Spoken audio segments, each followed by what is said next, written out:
it reminds me of Goldilocks, right? Goldilocks and the Three Bears, right? Goldilocks walks into these people's houses, and then she walks in with this sense of entitlement. Now, let me make a shameless plug real quick. This is for, I don't know if you can see this clearly, right? This is Goldilocks and the Three Bears, the ethnic version, right? These books they are remakes of traditional children's stories, but with an ethnic spin. They tell it from the perspective of an ethnic, or in this instance, an African-American young lady and family. And this is important because a lot of these kids need to see themselves in these stories, right? I know we're pivoting right now, but a lot of these kids need to see themselves in these stories. And what happens oftentimes is when we see other people, they become our standards of success and our standards of beauty. And by putting ourselves in these stories, we start to change that and help boost our self-esteem. So this is Goldilocks and the Three Bears by Mo Guiston. It's on this side, I guess. I don't know if you can see it right there.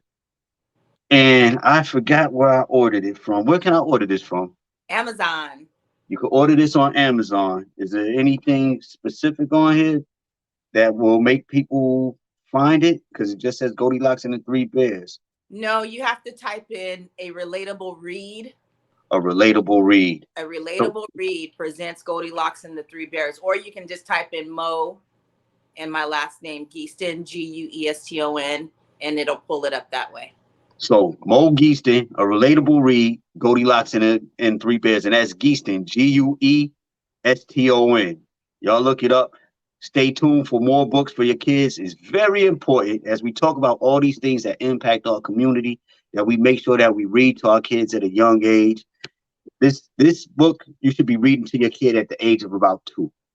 That way, by the time they get to kindergarten, they could they should be able to read. There's going to be a whole series of these books.